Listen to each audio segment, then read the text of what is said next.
everyone else, and I need to take my own advice.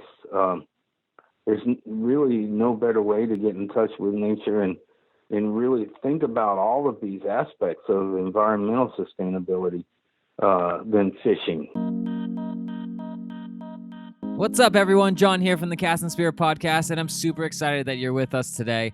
I have Professor Greg Lutz from Louisiana State University. He is a professor of aquaculture, and aquaculture has been big on my mind because I'm always looking for ways that we can regenerate our oceans, and I think aquaculture is one of those ways to do it. So in this episode, we're going to cover what is aquaculture, how it can be used all over the world to replenish our fish stock so we can fish more, but also take care of the local communities in certain countries around the world, and then how you can get involved if you are interested in if aquaculture sounds good to you. Now, on a side note, we are going to be way more consistent with these podcasts. I have recorded a whole bunch of really thought-provoking interviews with some really awesome guests, and I'm going to try and get out one a week to you for the foreseeable future. Now, let's jump into this podcast where Greg starts talking about how he got interested in aquaculture. It all really started when I was a little kid. I remember, I think I was about 6 or 7, and my dad bought an aquarium for Christmas, and I was just fascinated with that.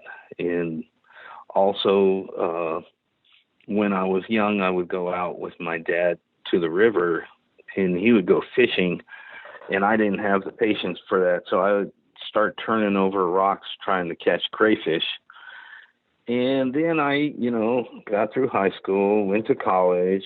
For a biology class, we had to do an independent study, an independent project on some organism that lived on the grounds of the college. And I wandered back in the backwoods and came across a stream, and I thought to myself, oh, I bet there's crawfish in there. And so I did my little project on that, and it was time to graduate, and I didn't know what I wanted to do with my life. And I thought, well, I like to mess around with all these little crustaceans. And I came to the realization that crawfish farming, as we call them here in Louisiana, was a pretty up-and-coming business in Louisiana. And so I came to Louisiana and worked for another university just as like a farm tech, basic slave labor for about half a year. That was back in, 1980, 81 maybe. And I realized, well, if I'm going to stay with this and do something with this, I need to go back to school. So I got accepted to work on my master's at LSU, and then I just hung around and got a PhD and got into a private operation for a while. We built a big catfish farm here in Louisiana. And then I got a call from LSU that there was an extension specialist position open, and applied, and I got that. I got that job, and that was in 1991, and I've been with LSU ever since then. So it started out, just with an interest in crawfish and things like that. But then, I learned a lot about other species. I learned a lot about catfish and tilapia and,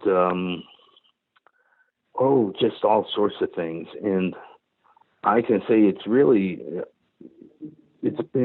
I've been very fortunate to be exposed to all the different kinds of aquaculture that I've seen over the years, and be able to travel to a lot of places and learn a lot more than I ever could have just here in the university. Well, before we get into some of your travels, can you give a little bit of a brief overview or a beginner's overview of what is aquaculture for those who don't know? Honestly, if you ask 4 or 5 aquaculturists, what is aquaculture? Can you define aquaculture? You'll get 7 or 8 or 10 different answers. But the Food and Agricultural Organization of the United Nations, they have a formal definition of aquaculture, and I may not get it word for word, but basically it involves the cultivation of aquatic plants and animals under controlled conditions. And there are always a lot of gray areas there, but the idea is that there's some intervention at some point where these animals or plants are under your control. And that gray area comes about because a lot of these species are cultured for the whole life cycle. They are hatched out in a hatchery. They live their whole life in production facilities until they're harvested, or those lucky few that are selected to be the next generation of breeding stock. And so that's, every aspect of that animal is under control. Now, for some other species, especially some shellfish, you'll see where maybe the reproduction goes on naturally, and then the little larvae and what they call spat are collected and then moved to other areas to be grown out and even, protected and kept clean until they reach a harvestable size. But increasingly, on a global basis, aquaculture involves more and more control across the whole entire life cycle. There are some real interesting examples of historic, ancient fish culture ponds throughout the Pacific Islands, places like Hawaii, where these ponds were constructed, especially with the idea that the high tides would bring in larval fish and larval crustaceans, and then they could grow them out in that pond and harvest them. And you see similar approaches, going back thousands of years. I think maybe one of the oldest examples is about 6,000 years ago. There were people in Australia that were raising eels in a network of canals and ponds. And those eels, of course, hatched out somewhere out in the ocean, and then, as is their life cycle, they come back to the rivers, and then they go up the rivers to spend most of their lives. And so these guys, simply took advantage of that natural behavior and put their canals where the eels would swim right up into the enclosed areas and live their life out right there so they could be harvested. So for thousands of years, really, aquaculture has existed. It's been evolving, but I think it's fair to say almost any form of aquaculture has to work with nature. You have to work within the boundaries of that animal's physiology, its life history, its nutritional requirements. If you're going to be successful in aquaculture, you've got to pay attention to animal welfare, and also this is a lesson that the ancient people learned, and modern industry is beginning to relearn this, that you've really got to maintain all of those natural aspects and natural resources, because once they begin to degrade, you're not going to be successful anymore. You're either going to have to just quit or go find somewhere else to do it again. The shrimp farming industry is a good example of that. A number of decades back, when it first began to take off in places like Asia, they would go out into the mangroves and just tear everything up and turn it into ponds, with the idea that the money to be made would pay for that, and quite often it didn't. As the industry began to move to the Americas, we saw some of that, but not nearly as much.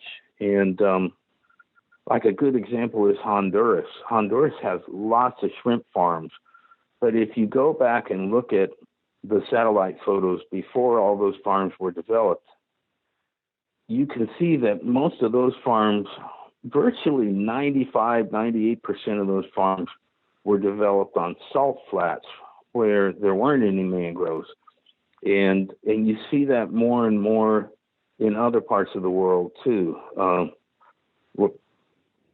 Like I say, it's an ancient wisdom that the modern industry is beginning to grasp and really embrace again. It's kind of funny how it always comes a little bit full circle.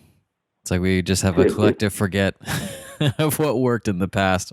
We really do. We really do. And, all these concepts that are tossed around in modern aquaculture, things about sustainability, which is, also something that's hard to define depending on who you talk to. But the idea of sustainability was ingrained in the way those early people lived, and you can see that in how they began to develop aquaculture. Another good example is in China. In China, which is indisputably the leader in global aquaculture to this day, and some of the earliest aquaculture went on there. And until recent times, their idea of a balanced aquaculture system was to have a number of different species in their ponds. The modern term is polyculture.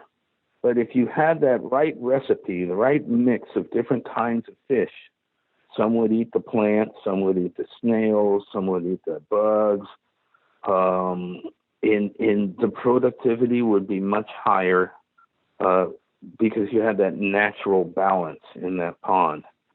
And again, like you say, it's an example of people forgetting things and then relearning them, because in recent years we have this concept that's been tossed around quite a bit called integrated multi-trophic aquaculture, and it's that same ancient wisdom that someone has rediscovered, and that you're growing.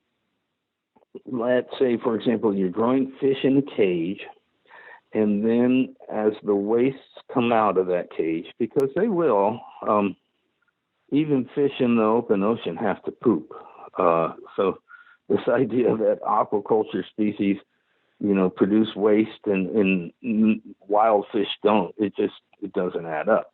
But in this situation with multi-trophic aquaculture, as that waste leaves those cages, it's being utilized by things like shellfish, mussels, and clams and oysters. And then the dissolved nutrients are being utilized by beds of kelp and other sorts of seaweed that are right there down current from the cages. And so you end up with a much more efficient use of the nutrients that you're putting into that system to begin with. And this is reflected in the mentality, the philosophy behind some of the things that Henry Bodden wants to do. One of these units, the idea is not just to have a cage that you put fish in and feed them until they're big enough to eat, but you have fish in the cage, you've got crabs and shellfish and oysters and things that will be living on the cage. You can put seaweed around the cage. Again, it's a more balanced, natural approach, and that may not be the way to feed the masses in the future. But you can certainly feed a lot of people that are already marginalized and don't have many resources to work with. Well, I think there's a lot to unpack there because, we already, sink old ships or something to get structure. And it's not uncommon for in a couple of years that structure provides hiding ground for, those small larval fish to grow into something that can stay alive for long enough. And then other creatures come by and stay with it. So Henry's idea I really like, just because it kind of touches on what you just said earlier about in Hawaii. Those people, it's like if you can just build some kind of protective structure, generally there's plenty of small creatures in the ocean that just need to hide.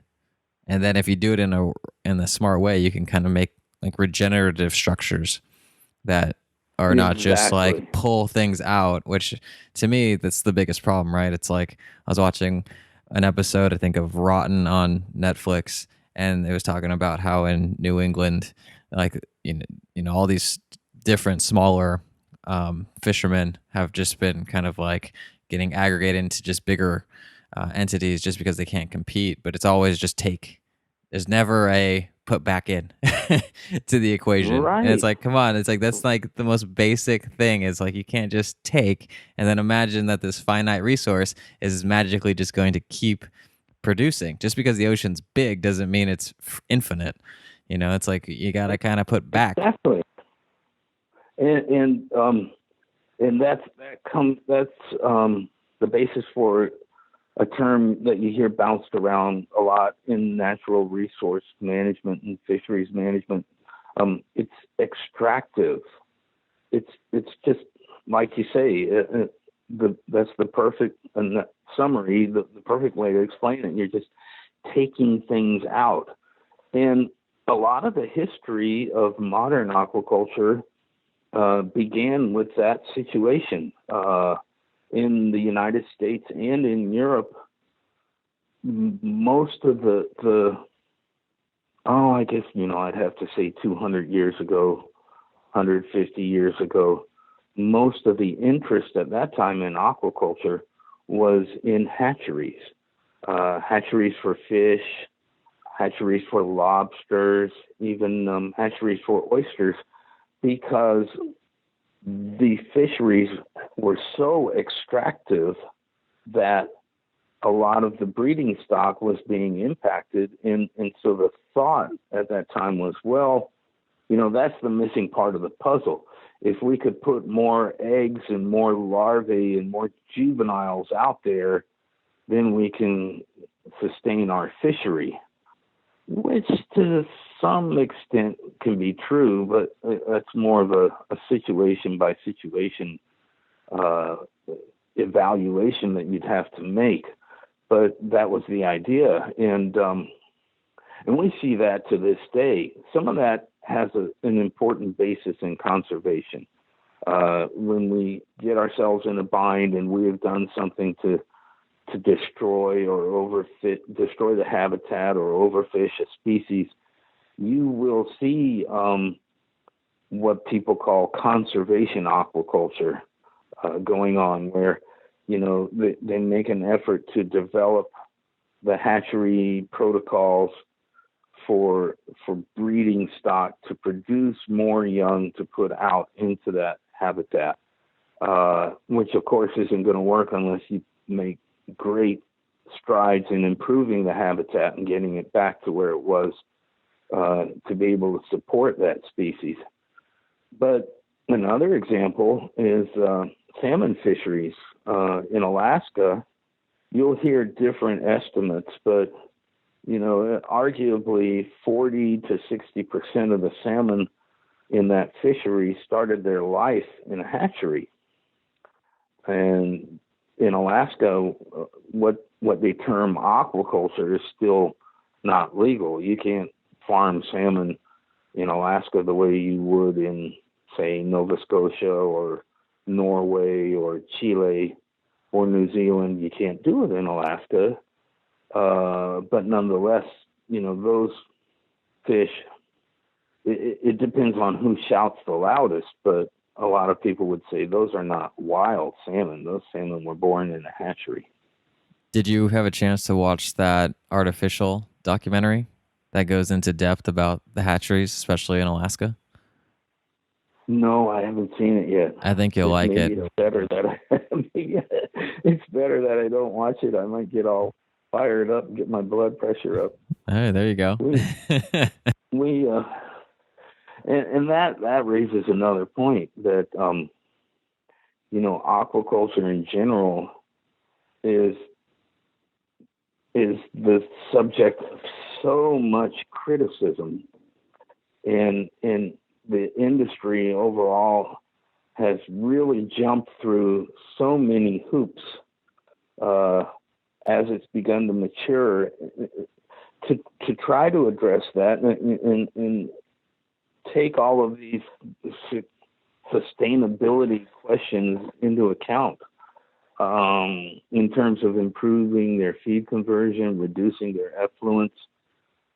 But you have to look at the numbers. How is it that aquaculture can be criticized so much and actually try to respond? And that's because it's a growing industry. You look at how much beef the typical American eats, and I don't remember offhand, but I think it's maybe 40, 60 pounds. How much chicken the typical American eats, maybe 90 pounds a year, maybe more. I'm not sure, but I don't have those numbers right in front of me. But when you look at how much fish a typical American eats, it's very, very little. So, you won't see a lot of these organizations that generate their cash flow by criticizing and demonizing. You won't see them going after poultry or hog production or beef production in the same way, because it's a much bigger target. And people might be willing to give up their salmon fillet if they think it's for a good cause. But the way this society is structured, people can't give up their hamburgers and their chicken and their pork chops simply because, they make a lot of poop and it makes our environment dirty. Well, I tell you a secret that a lot of fish in the ocean, when you pull out 90 million tons of fish a year, those 90 million tons made an awful lot of poop. And that's not even considering the fish that weren't pulled out of the ocean. So the whole mindset is different. There is no level playing field that appreciates all the efficiencies that aquaculture brings to food production, at least not in this country. Even in Europe, they're more educated about the benefits of aquaculture than we are here in this country. You ran one of the largest commercial aquaculture in Louisiana, right? Yeah, we did. Yeah. What was that like? And then if you can kind of maybe touch upon like what Europe and stuff does a little bit differently that we should probably be thinking about. Okay. My involvement in this operation in Louisiana, it started when I was finishing up my PhD, and I was looking for a job, and I saw a little in a little obscure newsletter. I saw an ad from some company in New York City that was looking for someone to work as, I guess, for want of a better term, as a technical director for an aquaculture project that would be located in Louisiana or Mississippi. And I sent my resume, and I heard back from them, and I got hired to do this. So the very first step was to find a piece of land where we could build a farm. And at that time, ag land was pretty depressed, especially in Louisiana. So prices were pretty low. I looked at about maybe 20 different sites and picked the one that seemed the best. And we began to build ponds out there. Altogether, we built about 1,200 acres of ponds. Most of that was for catfish production. Some of it was for crawfish, and some of it was for hybrid striped bass. But again, that goes back to me feeling very fortunate to have been exposed to some of the things that I got to work with over the years, because these are things that you don't learn even in a graduate program. You don't learn, how often you've got to change the hydraulic fluid on a bulldozer. You don't learn, how to drill a deep water well, how deep you drill versus how deep you set your pump. Just so many things that you don't learn until you get out there and do it. But we built a hatchery to go along with that farm, and it was a good farm. It was a pretty good operating farm. One disadvantage that we had was we were not that close to the processing plants. You get to someplace like Mississippi and some parts of Alabama, the typical catfish farm has at least 2 or 3 processors that they could sell to at any point in time. And we didn't have that luxury. So there were some times when that farm struggled somewhat. But it was a tremendous learning experience for me. Eventually, that farm was converted to crawfish production, which is a big deal here in Louisiana. And it was part of just a big trend. The catfish industry in the United States over the last 2 decades has declined by about 50%. And part of that, you'll hear catfish producers say, a big part of that is competition from imported product. And that's true, but from my perspective, that was not the biggest cause of that huge decline. Most of that was the result of ethanol policy. And, I say that to people and they're like, well, what does one have to do with the other? Once the government established this requirement for ethanol and gasoline, the ethanol plants just popped up all over the Midwest. And what do they make ethanol out of? Corn. So they started buying up all the corn they could get their hands on. That drove the price of corn up, which in turn drove up the price of soybeans, because that's sort of the next best thing if you're trying to feed cows or chickens or any other sort of livestock. And that includes catfish. Over the course of about 18 months, a ton of catfish feed in Louisiana went from about $220 to $485. Now, some of the biggest operations in Louisiana and everywhere else, they could absorb most of that. And the operations that had shares in processing plants could absorb some of that on the other side, in the processing end. But a lot of medium and small plants, farms, just couldn't make the numbers work anymore.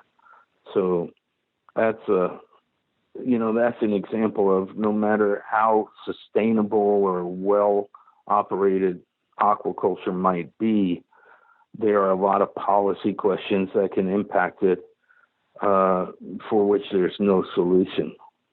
And I'm sure, when a lot of these people were promoting ethanol, they were well-meaning people, and it seemed like the right thing to do. But one of the consequences was, a huge reduction in this country's largest aquaculture industry. It's pretty intense how complex these systems are and how downstream second, third order effects can impact a whole different industry. Yeah, Oh yeah, yeah. corn is good. We don't have to drill for oil. And then all of a sudden it's like, well, what about the fertilizer runoff? What about, the death of the small farmers who can't compete with the Yeah. big monoculture farms? What about monoculture in general? When you harvest that corn, What? it's disastrous. It's Yeah. like there's so many things. In It's the like, oh, water demand, the the water water demand, crazy. demand in the ethanol plants. You know, I'm not an expert on it, but I know that a lot, like you say, a lot of small farmers in the Midwest probably suffer, and a lot of single mothers in places like Belzoni, Mississippi, they suffer too because their one source of employment at the processing plant disappeared. Like you say, these downstream effects, people just don't think about them. And sometimes they're just hard to think about. Like you could just Yeah, don't know that it's going to go in that direction per se, because there could be infinite number of paths. Yeah, my dad, his family was from Iowa, and we grew up on the corn and soybean farms. So I was from California, but I would go out there every summer and drive the John Deere tractor and stuff like that. But it's just crazy to yeah, hear what it was like when he was a kid versus, we ended up selling that farm. And now it's like when you drive through Coon Rapids, Iowa, it's like, or if you go to some of the farmlands, you're just like, well, where is the next neighbor? And it's like, oh, yeah. there's only two families, and they're not even families really. They're just, big commercial entities Hmm. at this point. You're just like, man, there's no such thing as a small farmer in some of these zones anymore. It's true. It's true. And short of a Mad Max scenario, we're not going to get back to small farmers. Oh no, I can't see how it's gonna switch. It's all going in the Mm-mm. trend of aggregation. So when you were Yeah. running that large commercial operation, what was the quality of the fish? Because I think a lot of people always kind of worry about, or they see these videos or pictures of farm fish as unhealthy. What did your thoughts on that? You'll see some of that concern uh, in different degrees depending on the fish that you're talking about. But in this case, this was catfish production, and catfish are raised in ponds that range anywhere from maybe 8 to 15 acres. That was pretty much the size range of our ponds on that farm. And trust me, no one can afford to change out the water in those ponds. The cost of the diesel fuel or electricity would be prohibitive. And so you've got to maintain an environment in that pond that's conducive to that fish, not just for it to stay alive, but for it to thrive, for it to grow, for it to eat, for it to convert that feed in an efficient manner and not get sick. Because pathogens are everywhere. The birds bring them in, the snails carry them. They're everywhere. Just like people can catch a cold. You can't keep the disease problems out of those ponds. You've got to keep those fish in good health and have a good environment for them to live in. So the quality of our fish, I think in most all the catfish that are raised in the U.S., it was extremely high and continues to be. If not with the margins that our growers face these days, if that were not the case, the farm just simply could not stay in business. If your survival levels aren't very, very, very high, suddenly there's no profit to be made. And, the bank wants its money and the state wants its property taxes. And, if you're not making money, you won't be there. So I think it's safe to say that the quality of catfish in this country is really, really high in terms of food safety and even in terms of environmental impacts. When you look at the feed that goes into these ponds, and this also applies to tilapia ponds around the world, literally, we're talking about 90% of the nutrients are processed right there in that pond.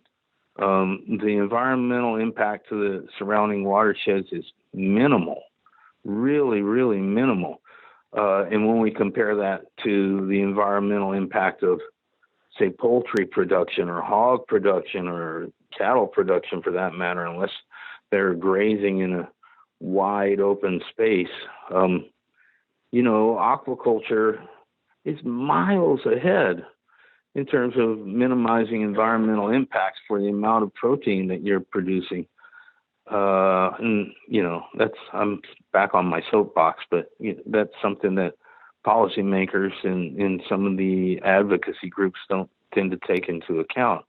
The quality of those fish was good. But that leads me also to talk about, some of these imports that the growers blame for the reduction in our catfish industry. And that's kind of a mixed bag, because when you go to places like Asia, you do see very marginalized people with not a lot of resources that are growing fish under pretty rustic conditions, for want of a better word. Most of that, though, is to feed their families and to feed their communities. When you talk about imported product like you would find in Costco or Walmart or Sam's Club or Albertsons or Kroger or any of these big outlets, that imported product is probably scrutinized more carefully than even our domestic catfish production. And the reason why is what drives so much of our society in this country, and that's lawyers and litigation and liability. None of these big chains wants to be hit with a product liability scandal. And so, from the time that fish is put out in a pond, whether that be Vietnam or China or maybe India, until the time it is processed and packed, there are eyes looking over their shoulders just about every day. And so the quality, even if a relatively small portion of the shipments is inspected, the shipments that are bound for these big, consumer outlets, they are really well scrutinized. And the industry has taken that to another step to address some of the concerns about inspection or, are these sustainable? Were these grown with slave labor? And that is a whole arena of certification that has really taken hold over the last decade or so.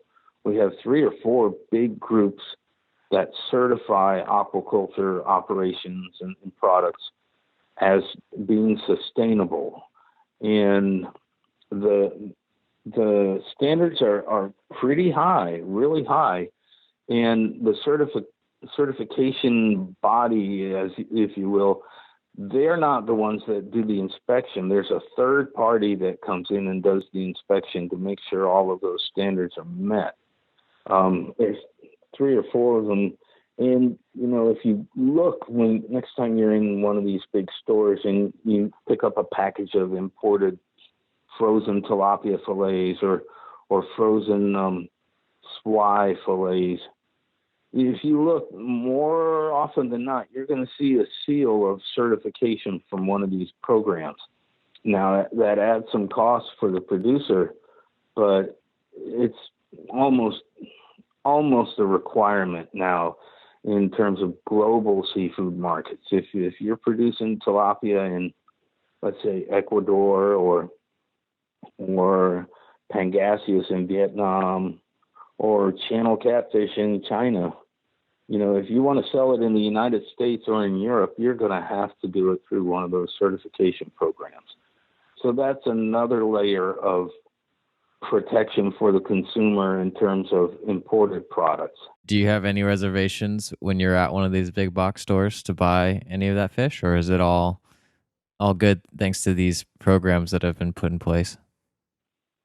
Oh, I personally have no reservations. I'm entirely confident in the quality of that product. I've been in huge processing plants in places like Colombia, Honduras, and Mexico, and China. And honestly, those plants are every bit as modern and every bit as clean as the best plants I've seen in the Mississippi catfish industry. The standards are every bit as good. And they have to be, because it's big business, it's serious business. Now, if I were to go look for a little seafood shop somewhere, whether it's here in Louisiana or up in the Midwest, and they've got boxes of frozen tilapia, and they're from China, and maybe they've got a brand name on them, but they don't have any certification logo on that box or anything, then I'd be a little suspicious. Then I think, no, let's just go to Kroger's and buy it, or Costco. That's the segment of the market where the only thing you can rely on is those inspectors at the port, who will literally open up that container and pull out samples and check for any residues or filth or spoilage or anything like that. And that's true. The reality is they only manage to inspect a small portion of those shipments. But so that's the difference. You've got the public mechanism that's in place, that governmental mechanism, but then on the other hand, you've got the private commercial certification system where money talks and lawyers rule and litigation, and so that's where that confidence comes from when I go to buy products someplace like that. Absolutely. Well, I want to shift gears a little bit. You said you've been to Africa a bunch of times, and where else have you been? Yeah. Actually, I was counting it the other day. I've been to 24 different countries over the last 30 years or so. And some of those have been, pretty advanced. Places like Belgium, where I was looking at indoor fish farming, where all the water is reused and everything is controlled and automated. But I think, one of the places that turned out to be dearest to my heart was Africa, a project I worked on in Nigeria. I remember we started from scratch there also, and had to look for a suitable piece of land to develop the project. The great thing was that project was funded by Mobil Oil there in Nigeria, and they had a lot of projects like this where they were trying to help local communities become self-sufficient. For years, they'd thrown money at little projects like clinics or schools, but then, once the building was built, over the next year or two, it would just sort of fall into disrepair, and it wasn't self-sustaining. So they were shifting over to looking for things like digging wells, water wells for communities, and encouraging agriculture and encouraging fish farming. And so when we had to look for that piece of land, the oil company loaned us a helicopter and a pilot, and we literally got to fly all over the south part of Nigeria. It was wonderful. It was really cool to see everything from the air. And we picked a site and went out there and started trying to clear it so we could dig ponds. A lot of that clearing was done by hand, and a lot of the excavation was done by hand too. And these were people that really wanted to work. We had contracted a local guy to sort of be like the labor chief. He would, try to organize the workers and, tell them the rules, even the safety rules, make sure everybody was doing what they were supposed to do. But it was so interesting when you talk about how people do things in different parts of the world. We'd have the young guys would start showing up around 6 a.m. to make a line to be able to work that day. And I mean, they were lining up to work with a shovel and a machete and whatever for 8 or 9 hours. They wanted to work. I remember this one kid was there in line one morning, and he had on flip-flops and some loose-fitting pants, and he didn't have a shirt. And the work crew guy says to him, "What are you thinking? You cannot work without a shirt." And this guy pulls a cell phone. Back then, cell phones were more kind of like shoes, I guess. But he pulls out a cell phone and calls someone. And a few minutes later, they show up on a bicycle with a shirt for him. So he got to work that day.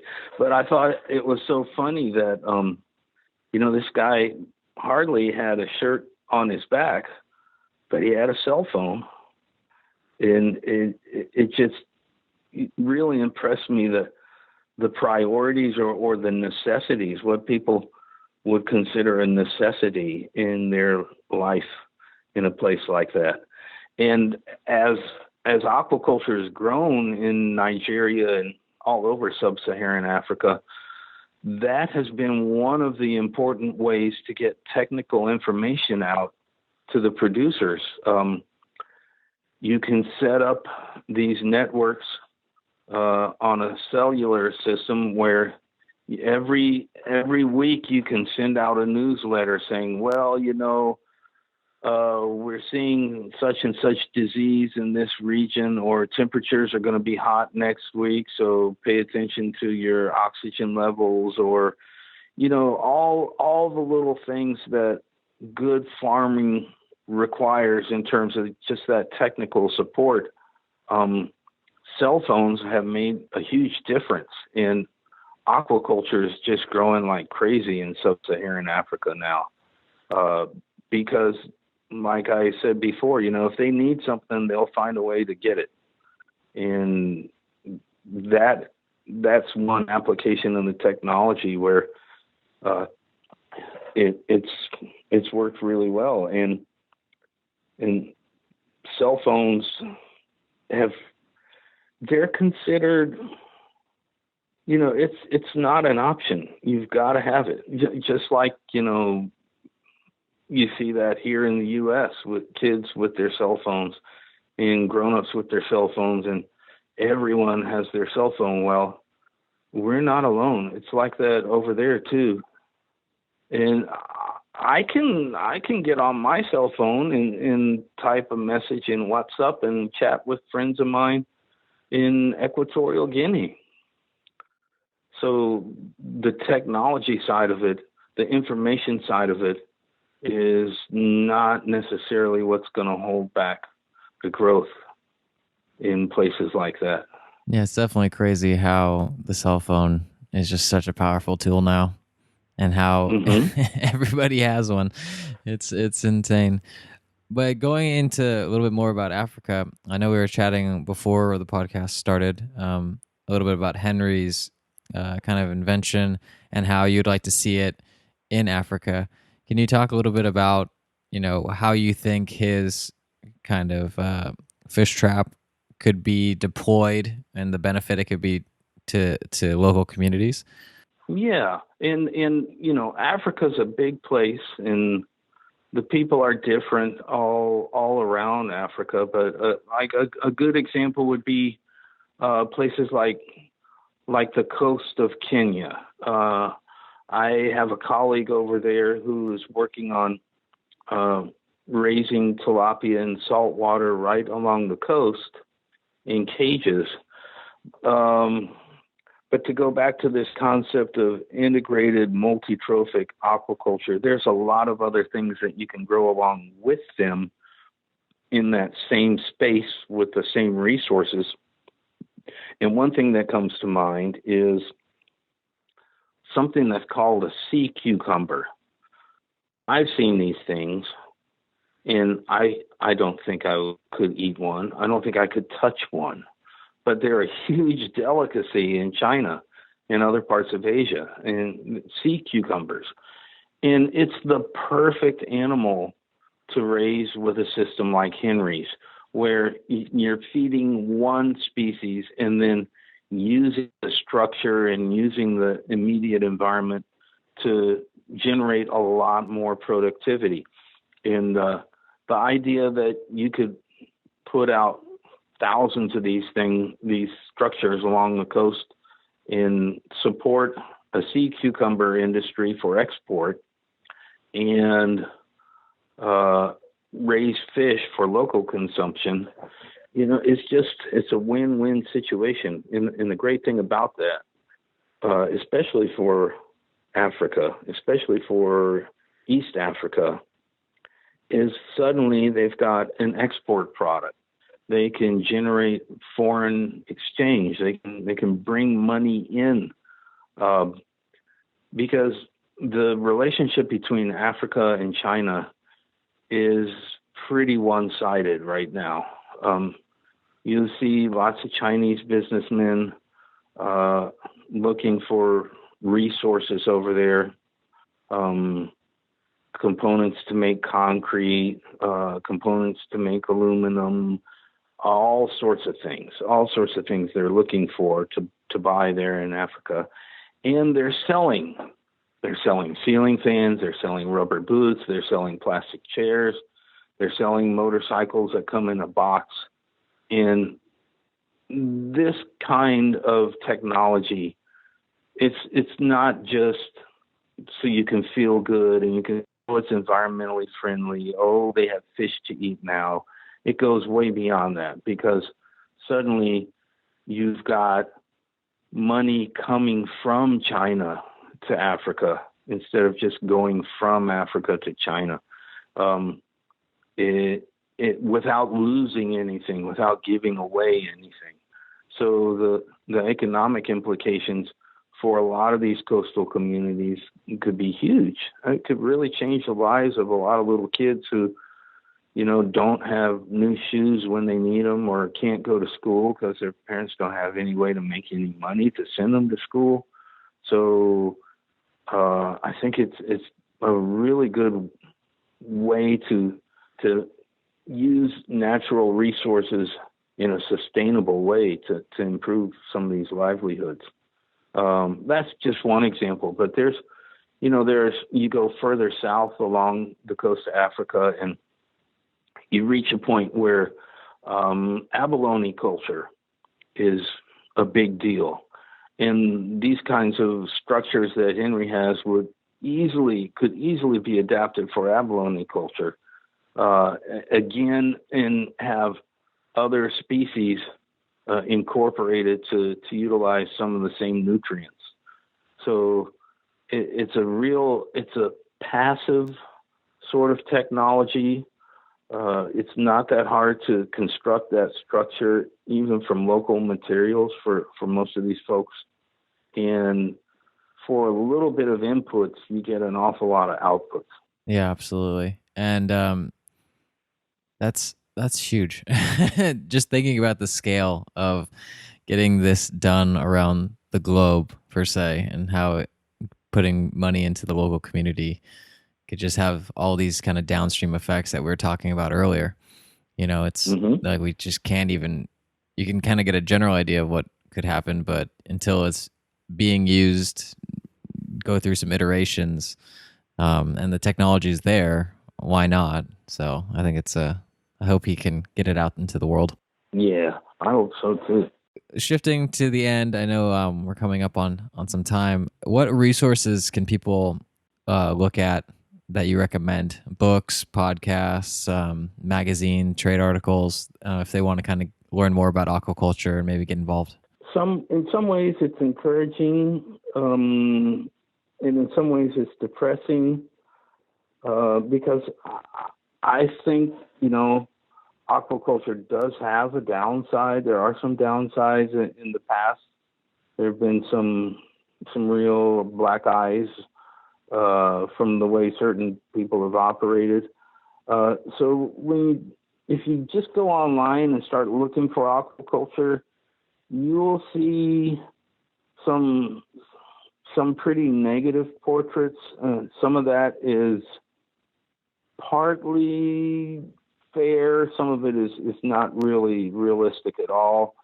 I would go and look at some of the professional organizations that are out there. Things like a good example of one of the certification programs is you can find that through the Aquaculture Stewardship Council. That's a good place to start to look at not only some of the standards that industry has adopted, but also some news stories about how sustainability is being embraced by the industry. They're all over the world, places like China, places like Ecuador, all over the world. That's a good place to look at, some of the realistic aspects. The Global Aquaculture Alliance has an online magazine called the Global Aquaculture Advocate. It's another good balanced source of information. They talk about the positives and they don't hide the problems that we're up against. Trying to think of some other sources. The World Aquaculture Society has a magazine called World Aquaculture. I'm not certain as to whether you can get it for free online or not, but you probably can. World Wildlife Fund, they have a whole section devoted to aquaculture development in a sustainable manner. And, there's not a lot of hype in any of these sources. It's pretty much the facts. I think some people would say, yeah, but they're pro aquaculture. But these are the same people that, if it's not negative aquaculture, then it has to be pro aquaculture. And that's not really the case. You'll see a lot of discussion of sustainability and, social aspects of sustainability, economic aspects of sustainability. You'll see some of the efforts that the industry is making to move away from the traditional feed sources.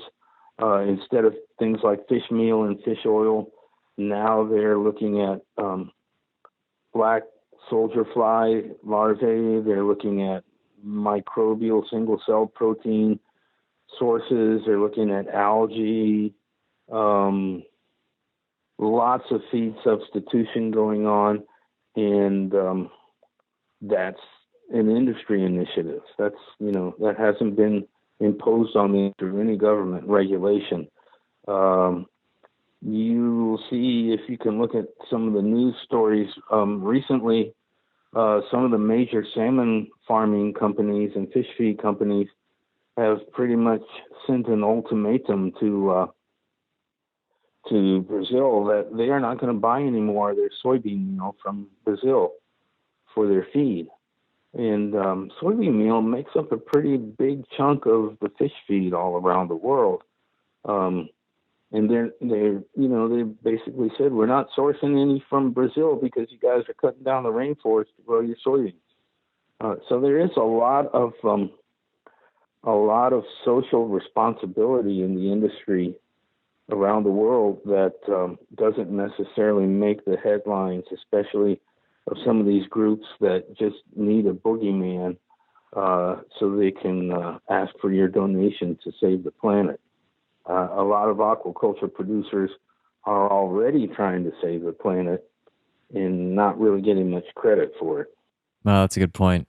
I don't think anybody really thinks about it that way, but you got to have an enemy a lot of times when it comes to asking people for money. Exactly. Yeah. The last question I like to ask everybody, but I'm not exactly sure. Do you fish at all, or is it no time for that anymore? I love to fish. I don't have a problem catching a fish if I know I'm going to eat it or throw it back. So I guess I don't have a problem catching a fish because it's always one or the other. Some of the best hours of my life have been spent fishing in simple places, in ponds, in streams, maybe off a boat just offshore. I'm not an avid fisherman, but I think if I could learn to make more time for myself, I could easily become one. It is a question of time. There's so many things that I used to enjoy, fishing, playing music, painting, drawing, that I just don't do anymore, mostly because of the time constraints. And it goes back to, what all the wise people say, you have to make time. And I would encourage, everyone else, and I need to take my own advice. There's really no better way to get in touch with nature and really think about all of these aspects of environmental sustainability than fishing. You can raise a cage full of fish out in the bay and still have great fishing out there if you do it right. Some of the best fishing in the world is, and people don't know about it, a lot of people, but just going around the coast of the Mediterranean, there's a lot of great fishing. And the Mediterranean has a thriving industry of growing sea bass and sea bream in cages. So I don't see a conflict there, and I take every opportunity I can to let fishermen know that there's not necessarily a conflict there at all. I love to fish. I love to catch everything from bluegill to red drum. I've never caught any of my favorite fish. I love to eat halibut, and maybe one day I'll catch a halibut, but by then I may not be able to get it in the boat. I don't know. Well, I hope you have a chance to go to Alaska and get one of those barn door Pacific halibuts that are 600 pounds. That'd be something. Even a 20-pound would be fine. Oh, absolutely. I mean, you have to shoot them just to get them in the boat because they're too dangerous to put on the deck. Yeah. But if you ever come to Southern California, I could take you California halibut in the shore. They're a lot smaller, but they're still fun to catch. Yeah. That's my favorite fish. Okay, I got that on my bucket list now. Perfect. Well, thanks, Professor. I appreciate your time and sharing all of your knowledge in aquaculture and your travels around the world. Really appreciate it. Oh, it's no trouble. I enjoyed it. That's the most enjoyable hour I've had in the last couple of weeks. Awesome. How can people find you if they wanted to reach out? Do you have a Twitter, a Facebook, or how can they search for you? Well, probably the best way to find me, I've got a little page. I work at Louisiana State University, and so if you just search for Greg, Greg Lutz, Lutz, you could probably find me there. I'm also the editor-in-chief of Aquaculture Magazine, so you could find me there. And I'm definitely not hard to find. Either one of those. If you wanted to Google and just say Greg Lutz Aquaculture, I'm sure you can find me. And I've got several different emails, so I'm easy to find. Perfect. I'll put that information in the show notes. Really appreciate your time.